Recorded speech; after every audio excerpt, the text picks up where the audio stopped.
রামনারায়ণ রাম। আমার এবং আমাদের সকলের পরম পিতা জন্মসিদ্ধ ঠাকুর শ্রী শ্রী বালক ব্রহ্মচারী মহারাজের শ্রীচরণে শতকোটি প্রণাম জানিয়ে এবং আপনাদের সবাইকে আন্তরিক বৈদিক অভিনন্দন জানিয়ে আজকে আমি আমার এই 6 সিকুয়েলে ভিডিও 6তে বিগত দিনগুলোতে বিগত ভিডিওগুলোতে যে বিষয়ের উপর আমি আলোচনা করছি, আমরা এখন ঠাকুরের তত্ত্বের আলোকে তার সৃষ্টি তত্ত্বের বিষয়টার উপর আমরা আলোকপাত করার চেষ্টা করছি। সেই ধারাটাকে বজায় রেখে অ্যাজ এ কন্টিনিউয়েশন আমাদের এই সিকুয়েলে আমি সেই বিষয়ের উপর একটু আলোচনা করার চেষ্টা করছি।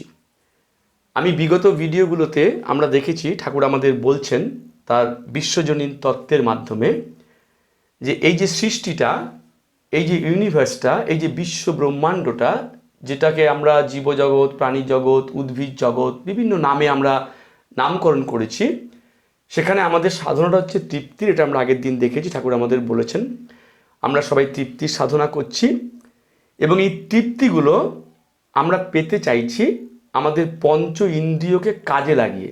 ঠাকুর বলছেন তোমরা তোমাদের যে 5টা ইন্দ্রিয় রয়েছে, চক্ষু, কর্ণ, নাসিকা, জিহ্বা, ত্বক, এই 5টা ইন্দ্রিয়কে তোমরা অনেকটা বৃত্তের মতো কাজে লাগিয়ে তোমরা তৃপ্তি পেতে চাইছো জাগতিক বিষয়বস্তুর মধ্য দিয়ে। এবং আমরা দেখতে পাচ্ছি এই জীবনগ্রন্থ পাঠ করে what we are getting in return, আমরা যে তৃপ্তিটা পাচ্ছি সেটা ক্ষণিকের, আমরা যে শান্তিটা পাচ্ছি সেটা ক্ষণিকের এবং সেটা খুব ক্ষণস্থায়ী। আজকে আমরা যে বিষয়ের উপর আলোকপাত করব, ঠাকুর বলছেন যে ভেবে দেখেছো কোনো দিন স্রষ্টা অতৃপ্তির বোধটা কেন দিল? এই বিষয়টা খুব interesting, at the same time complicated.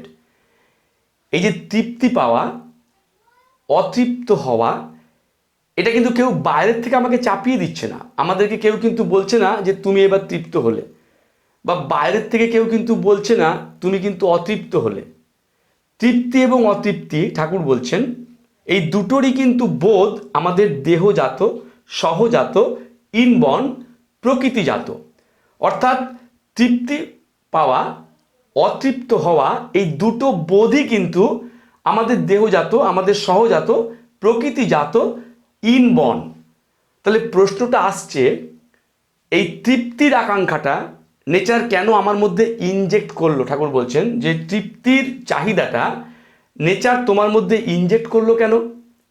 যে তৃপ্তিটা দিল সেটা ক্ষণিকের কেন? এর কারণটা কি? কারণ কোনো কিছুই তো কারণ ছাড়া নয়। এই বিশ্ব ব্রহ্মাণ্ডে এমন একটা কোনো বিষয়বস্তু আমরা খুঁজে পাচ্ছি না, ঠাকুর বলছেন, যেটা উইদাউট এনি কজ, যেটা কারণ ছাড়া। প্রত্যেকটার পেছনে একটা কারণ, প্রত্যেকটার পেছনে একটা উদ্দেশ্য আছে। তাহলে আমাদেরকে এই অতৃপ্তির বোধটাও স্রষ্টা কেন দিল? স্রষ্টা তৃপ্তির বোধ দিল, অ্যাট দ্য সেম টাইম স্রষ্টা অতৃপ্তির বোধ দিল। ঠাকুর সেখানে বলছেন যে নেচার, প্রকৃতি, স্রষ্টা এত ক্যালকুলেটিভ, এত মেথডিক্যাল, এত হিসেবি, এত সচেতক যে তার কোনো সিদ্ধান্তে কোনো ভুল নেই। প্রত্যেকটার পেছনে তার নিখুঁত অঙ্ক রয়েছে, যুক্তি রয়েছে, বিজ্ঞান রয়েছে। তাহলে স্রষ্টা কেন জীবের মধ্যে অতৃপ্তির বোধটা দিল? তার কারণ ঠাকুর বলছেন যে স্রষ্টা যদি জীবের মধ্যে অতৃপ্তির বোধটা না দিত, আমরা যদি সবাই তৃপ্তি নিয়েই বসে থাকতাম 60, 70, 80 জীবনে, তাহলে কিন্তু চির তৃপ্তির সন্ধানে আমরা কেউ সন্ধানী হতাম না। It's very important line, very radical thought, অত্যন্ত মৌলিক একটা চিন্তা। অর্থাৎ জীবের মধ্যে যদি অতৃপ্তির বাসনাটা না থাকতো, অতৃপ্তির বোধটা যদি না থাকতো, তাহলে জীব কখনো কিন্তু তৃপ্তির সন্ধানে ছুটতো না। ঠাকুর বলছেন এই যে সকাল থেকে রাত, উদয় থেকে অস্ত, জন্ম থেকে মৃত্যু, আমাদের যত কিছু প্রচেষ্টা, আমাদের যা কিছু উদ্যোগ, আমাদের যা কিছু কর্মের প্রচেষ্টা, উদ্দেশ্যটা কি? এর উদ্দেশ্য হচ্ছে আমাদের বৃত্তিগুলোকে স্যাটিয়েট করা, আমাদের বৃত্তিগুলোকে তৃপ্ত করা। তাহলে সেটা থেকে আমরা চিরতৃপ্তি নিয়ে থাকতে পারতাম, আমরা খেয়ে অ্যাবসলিউট তৃপ্তিতে থাকতে পারতাম, আমরা দেখে অ্যাবসলিউট তৃপ্তিতে থাকতে পারতাম, আমরা শুনে অ্যাবসলিউট তৃপ্তিতে থাকতে পারতাম, আমরা ঘ্রাণ নিয়ে অ্যাবসলিউট তৃপ্তিতে থাকতে পারতাম, কিন্তু আমরা পাচ্ছি না। একটা অতৃপ্তির সুর, একটা নিরানন্দের সুর, একটা অসুখের সুর, একটা অশান্তির সুর স্রষ্টা কিন্তু আমাদের এই দেহ বিনা যন্ত্রে প্রতিনিয়ত অনুরণিত করছে, প্রতিধ্বনিত হচ্ছে, একটা ভাইব্রেশন কিন্তু আমাদের থ্রু আউট আওয়ার লাইফ কিন্তু চলছে, জন্ম থেকে মৃত্যু পর্যন্ত একটা অতৃপ্তির সুর কিন্তু আমাদের মধ্যে বয়ে চলেছে। এই অতৃপ্তির সুরটা কেন স্রষ্টা দিল? ঠাকুর বলছেন যে স্রষ্টা অতৃপ্তির বোধটা তোমার মধ্যে এই কারণেই দিয়েছে যাতে তুমি তৃপ্তির সন্ধানটা করো। অজ্ঞানতা কোথায়? ইগনোরেন্সটা কোথায়? ঠাকুর বলছেন তুমি জানো না কি তোমাকে সেই চিরতৃপ্তির পথে নিয়ে যেতে পারে। জীব যে তৃপ্তি চাইছে, এই চাওয়াতে কোনো অপরাধ নেই। প্রতিটি জীবের যে ডিমান্ড, প্রতিটি জীবের যে চাহিদা, প্রতিটি জীবের যে আকাঙ্ক্ষা, কিসের?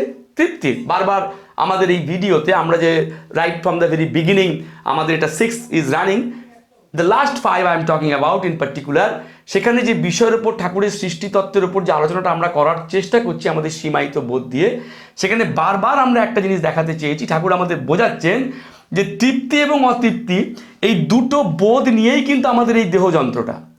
আমাদের এই দেহ ভাণ্ডে তৃপ্তির বোধ আছে, আমাদের এই দেহ ভাণ্ডে অতৃপ্তির বোধ আছে। তাহলে প্রশ্নটা আমাদের ভাবতে হবে যে আমাদের অতৃপ্তির বোধটা কেন? ঠাকুর বলছেন এই অতৃপ্তিটা ইনজেক্ট করে, অতৃপ্তিটা দিয়ে স্রষ্টা আমাদেরকে চিরতৃপ্তির পথে নিয়ে যেতে চাইছে। স্রষ্টার উদ্দেশ্যটা বিরাট, স্রষ্টার একটা বিরাট বড় মাস্টার প্ল্যান আছে। স্রষ্টা যদি অতৃপ্তির বোধটা না দিত, অতৃপ্তির ছিটাটা না দিত, আমরা সবাই তৃপ্তি নিয়ে বসে থাকতাম। তৃপ্তির বোধ যদি তৃপ্ত হয়েই থাকতো তাহলে কোনো উদ্যোগ থাকতো না। আজকে ক্ষুধা আছে বলেই আজকে প্রচেষ্টা রয়েছে, আজকে ক্লান্তি আছে বলেই আজকে প্রচেষ্টা রয়েছে, আজকে যত রকম প্রচেষ্টা জীবের যা কিছু সবই কিন্তু স্রষ্টার দেওয়া বিষয়বস্তুগুলোকে তৃপ্ত করার জন্য। তাহলে তৃপ্তির চাহিদাটা স্রষ্টা দিয়েছে, তাই এই চাওয়াটা অপরাধ নয়, এই চাওয়াটার মধ্যে কোনো ভুল নেই। ভুলটা কোথায় হচ্ছে? ঠাকুর বলছেন বাছাইতে ভুল হয়ে যাচ্ছে। স্রষ্টা আমাকে বিচার দিল, আমাকে বোধ দিল, আমাকে ভালো মন্দ বুঝে নেওয়ার ক্ষমতা দিল, আমার মধ্যে একটা উইল পাওয়ারও দিল। কি দিল? ইচ্ছা শক্তি দিল। যে ইচ্ছা শক্তির দ্বারা আমি বাছাই করতে পারি, যে ইচ্ছা শক্তির দ্বারা আমি বেছে নিতে পারি what to take, what to reject, কি আমি গ্রহণ করব, কি আমি বর্জন করব। ওখানে কিন্তু স্রষ্টা কোনো হস্তক্ষেপ করলো না। ঠাকুর বলছেন এই সৃষ্টিতত্ত্বে ভালো করে ভেবে দেখো যে তুমি কোনটা গ্রহণ করবে তৃপ্তি পাওয়ার জন্য, তুমি কোনটা গ্রহণ করবে আনন্দ পাওয়ার জন্য, তুমি কোনটা গ্রহণ করবে শান্তি পাওয়ার জন্য, সেখানে কিন্তু স্রষ্টা হস্তক্ষেপ করছে না। স্রষ্টা কি দিয়েছে তোমাকে? একটা উইল পাওয়ার বলে, ইচ্ছা শক্তি বলে তোমাকে একটা গিফট দিয়েছে, একটা উপহার দিয়েছে। সেই ইচ্ছা শক্তিটা দিয়ে তোমাকে বাছাই করে নিতে হবে, বাছাই করার অধিকারটাও তোমার আছে, তোমাকে বাছাই করতে হবে, তোমাকে চুজ করতে হবে। রাইট অফ সিলেকশন আমরা বলি যে আমি কোনটা নেব, আমি কোনটা নেব না। জীব কি করছে এই 60, 70, 80 স্প্যানে, 60, 70, 80 যে জীবন, এইখানে জীব কি করলো? ঠাকুর বলছেন জীব এখানে এসে এখানকার শিক্ষায় শিক্ষিত হয়ে স্রষ্টার দেওয়া ইচ্ছা শক্তিটাকে সে মিসইউজ করে ফেললো, সে অপব্যবহার করে ফেললো। তাকে জানানো হলো না, কেউ তাকে জানালো না যে এই ইচ্ছা শক্তি নামক শক্তির দ্বারা, ভালো মন্দ বিচার করার ক্ষমতা নামক শক্তির দ্বারা কি তার বাছা উচিত, কি তার গ্রহণ করা উচিত। ইকোনমিক্সে বলা হচ্ছে কনজিউমারিজম, ভোগবাদী দর্শন। ভোগবাদী দর্শন আমাদেরকে শেখালো গাড়ি বাড়ি ধন দৌলত টাকা পয়সা ঐশ্বর্য বিত্ত বৈভব, এই হচ্ছে তোমার আকাঙ্ক্ষার বিষয়বস্তু। একজন পথিক যে যাবে, he or she is in badly need of a destination. আমার গন্তব্যটা কোথায়? পথিক যে পথে নামবে, গানে বলা হচ্ছে না পথে এবার নামো সাথী, পথে তো পথিক নামবে, আমরা সবাই তো পথিক, ওয়েফেয়ারার। এই পথটা কতর? ঠাকুর বলছেন 60, 70, 80। তাহলে 60, 70, 80 এই যে পথ, আমাদের গন্তব্যটা কি? আমরা কি খুঁজব, কি চাইব, কি পেলে আমাদের আর কিছুর আকাঙ্ক্ষা থাকবে না। এখানকার ভোগবাদী দর্শন, এখানকার তথাকথিত শিক্ষা, যুগ যুগান্তের শিক্ষা আমাদেরকে এইগুলোর মধ্যে সীমায়িত করে রাখলো। এই গোলকধাঁধার মধ্যে আমরা ঘুরছি, ঘর বাড়ি টাকা পয়সা ধন দৌলত বিত্ত ঐশ্বর্য সমস্ত কিছু। এগুলোর পেছনে ছুটতে গিয়ে আমরা চিরতৃপ্তিকে ইনভাইট করে নিচ্ছি। তাই ঠাকুর বলছেন চির অতৃপ্তিকে তোমরা ইনভাইট করছো চিরতৃপ্তি খুঁজতে গিয়ে। তাহলে এই চির অতৃপ্তিটা এটাও কিন্তু স্রষ্টার দেওয়া। স্রষ্টা কত দয়ালু, স্রষ্টা কিন্তু নিষ্ঠুর নয়। আমরা কি ভাবছি, মনুষ্য জাতি ইন পার্টিকুলার আমরা কি ভাবছি, যদি ঈশ্বর বলি ঈশ্বর, যদি স্রষ্টা বলি স্রষ্টা, যদি প্রকৃতি বলি প্রকৃতি, সে কত নিষ্ঠুর, সে আমাদের এই পৃথিবীতে পাঠিয়ে আমাদের দুঃখ দিচ্ছে, আমাদের যন্ত্রণা দিচ্ছে, আমাদের ছেঁচাগুতো দিচ্ছে, আমাদের আঘাত দিচ্ছে, আমাদের অশান্তি দিচ্ছে। ঠাকুর বলছে না, এটা তার উদ্দেশ্য নয়। তার উদ্দেশ্য তুমি যেন প্রকৃতটা খুঁজতে পারো, তুমি যেন আসলের খোঁজটা করো, যে আসলটাকে পেলে তোমার তৃপ্তি নামক চাহিদাকে, বৃত্তিকে তুমি চিরতৃপ্তির সাগরে নিমজ্জিত করতে পারবে। তাহলে স্রষ্টা কত দয়ালু আমাদের প্রতি, স্রষ্টা কত বিবেচক আমাদের প্রতি, স্রষ্টার কত মায়া আমাদের প্রতি, যে 60-70-80 এই পৃথিবীতে এসে জীব যেন তৃপ্তির সাধনা করে, সে যেন অতৃপ্তির সাধনা না করে।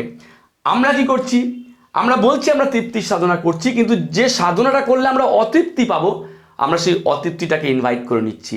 আর এই অতৃপ্তিটা ইনজেক্ট করেছে বলেই তৃপ্তির এত আকাঙ্ক্ষা।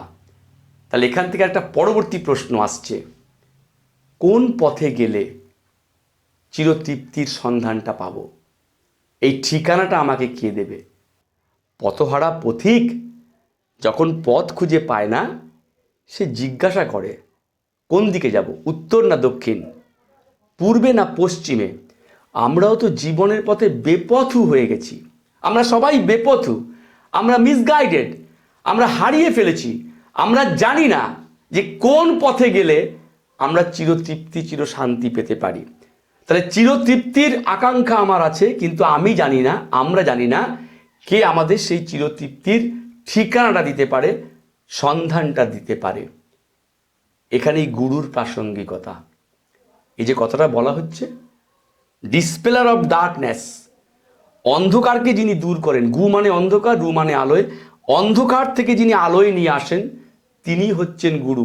তাহলে প্রাণীকুল, জীবকুল যে অন্ধকারের মধ্যে আছে, যে অজ্ঞানতার মধ্যে আছে, যেখানে সে হাতড়ে বেড়াচ্ছে, খুঁজে ফিরছে পাগলের মতো পরশ পাথরটাকে, যে কোথায় গেলে সে চিরতৃপ্তি পাবে, এই চিরতৃপ্তির সন্ধানটা কিন্তু দিতে পারে প্রকৃত গুরু। সৃষ্টিতত্ত্বে তাই গুরুর প্রাসঙ্গিকতা এসে যাচ্ছে। ইন মাই নেক্সট সিকুয়াল আমরা আলোচনা করব যে তৃপ্তির সাধনা জীব করছে, এটা নয় বোঝা গেল, এটা নয় প্রমাণ করা গেল, আমরা সবাই স্বীকার করলাম যে হ্যাঁ আমরা সবাই তৃপ্তি চাইছি, কিন্তু আমরা অতৃপ্তিতে আছি। তাহলে কে আমাদের তৃপ্তিটা দিতে পারে, এই প্রশ্নটারও কিন্তু আমাদের আলোচনার প্রয়োজন রয়েছে, বিশ্লেষণের প্রয়োজন আছে। এই জায়গায় দাঁড়িয়ে আধ্যাত্মিকতার জগতে যে গুরুবাদের কনসেপ্ট রয়েছে, যে অজ্ঞানং তিমিরন্ধস্য জ্ঞানাঞ্জন শলাকয়া চক্ষুর্মিলিতং যেন তস্मै শ্রী গুরুবে নম, এই অজ্ঞানতাটা আমার কে দূর করবে? কোনটা আমার অজ্ঞানতা, কোনটা আমার ইগনোরেন্স, কোনটা আমার অন্ধত্ব, না জাগতিক বিষয়বস্তুর মধ্যেই বোধহয় আমার তৃপ্তি আছে। তাহলে এই অজ্ঞানতাটাকে যিনি দূর করতে পারবেন, তিনি যদি গুরু হন, ডিসপেলার অফ ডার্কনেস হন, তাহলে কাকে আমি গুরু বলবো?